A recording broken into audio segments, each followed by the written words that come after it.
Hi guys! Welcome back to my channel. Ngayon naman, ida-document ko ang first time kong pagpapa-car wash. Bilang first time car owner, hands-on talaga ako sa paglilinis ng sasakyan ko. And ngayon ko lang talaga siya mapapa-car wash after 6. Pina-car wash ko ang sasakyan ko sa Coolray car wash na malapit lang din sa amin. So, ang first step ng ginawa nila kuya ay vinacuum muna nila ang gilid-gilid ng loob ng sasakyan ko at nilinisan din nila ito.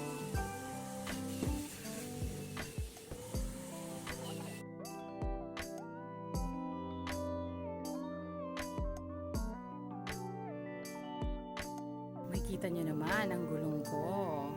Medyo kailangan na talaga na niya na ma-wash. So, kaya ako nagpa-car wash ay kasi meron akong mga parts ng sasakyan ko talaga na hindi ko kayang ako lang.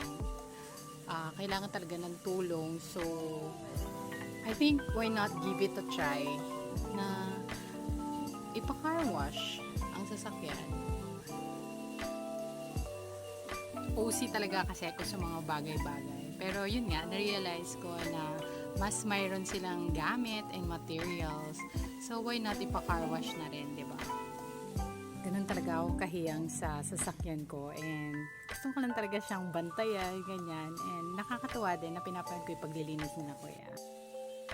Isa sa mga advantage ng pagpapa-car wash ay yung pagba-vacuum ng sasakyan. Kasi di ba, syempre, meron mga gilid-gilid or may mga parts talaga na ang hirap linisan. Ang sunod naman nilang ginawa ay ni-rinse nila naman yung mga exterior ng aking sasakyan. And ito talaga yung tama kasi napaka-important na i-rinse muna yung exterior ng sasakyan bago mo siya sabunin or punasan para syempre matanggal din yung mga dirt and particles na nakadikit sa kanya. At syempre hindi magasgasan yung sasakyan. Lalo pa white ang sasakyan natin. Ang nakakatuwa pa, ang daming helpers na naglilinis ng sasakyan ko. So, merong naunang naglinis ng tires ko.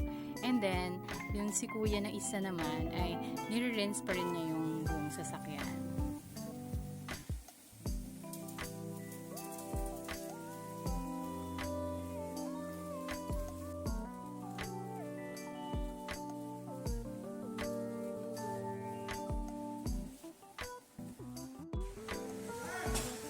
Sayang, di ko na videohan yung pag-apply ng foam. Pero nakakatuwa kasi naaliw lang ako doon sa pag-apply ng foam kaya hindi ko na videohan. Pero yun, thankfully naman, buong sasakyan na foaman.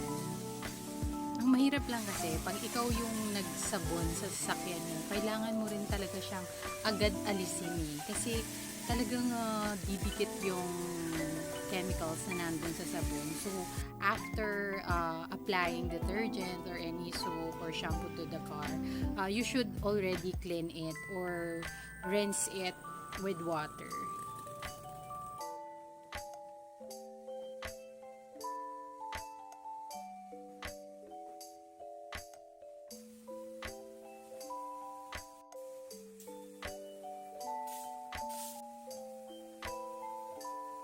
So, after masabunan or mafoaman yung sasakyan, ni-rinse na agad nila kuya ng water yung sabon dun sa sasakyan.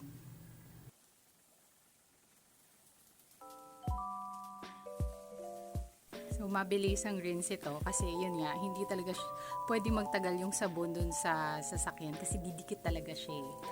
So, good job kuya! Mga kuyas! Ito talaga yung part na hindi ko nagawa after 6 months na nabili ko tong car na to. Ang maglinis ng exterior ng engine ko. And after 6 months talaga, no, sobrang alikabok talaga nung loob ng engine and tamang-tama lang talaga yung decision ko na pina-car wash ko na siya. Baka mag-accumulate pa at makasira pa dun sa loob ng engine.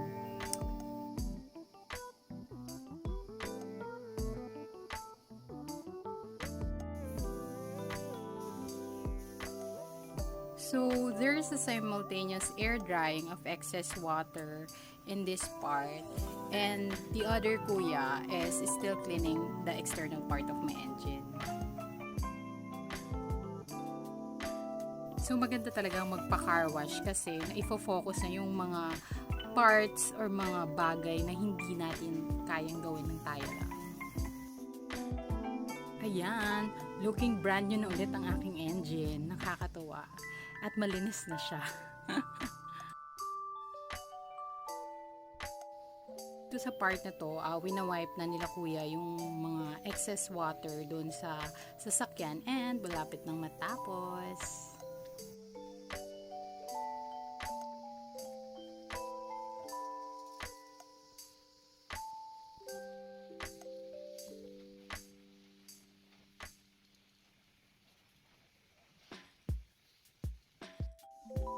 So, ang next step na ginawa ni na kuya ay pinalish na nila yung interiors ng sasakyan ko.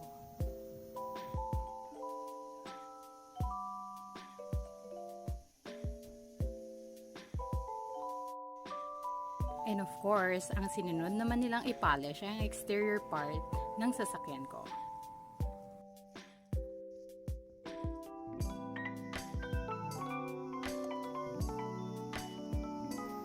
And for the big reveal,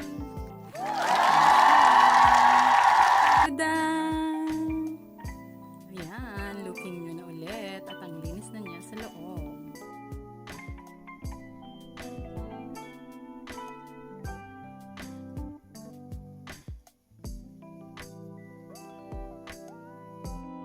So ayun, nasatisfied naman ako sa first time kong pagpapacar wash ng aking sasakyan. And na-meet naman yung expectations ko ng Kay Colette Car Wash. Thank you, Kay Colette!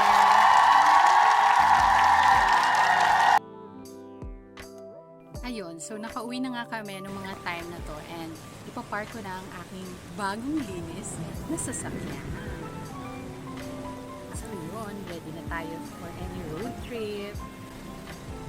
Inurasan ko pala guys yung pagpapaka-car wash ko and talagang kinaya nila ng 30 minutes. Pero syempre, mga 4 naman sila na helper. So talagang super bilis lang and hindi siya yung tulad ng ginagawa ko na inaabot ko ng oras. Para lang malinis yung sasakyan ko. Kung may naka-experience sa inyo na maglinis ng sasakyan. So yun, tuwang-tuwa ko sa result ng aking car wash experience. Ayun, sana nakatulong din ako na mabigyan kayo or yung mga first time na magpapa-car wash na kung ano yung ma-expect nila sa isang car wash experience.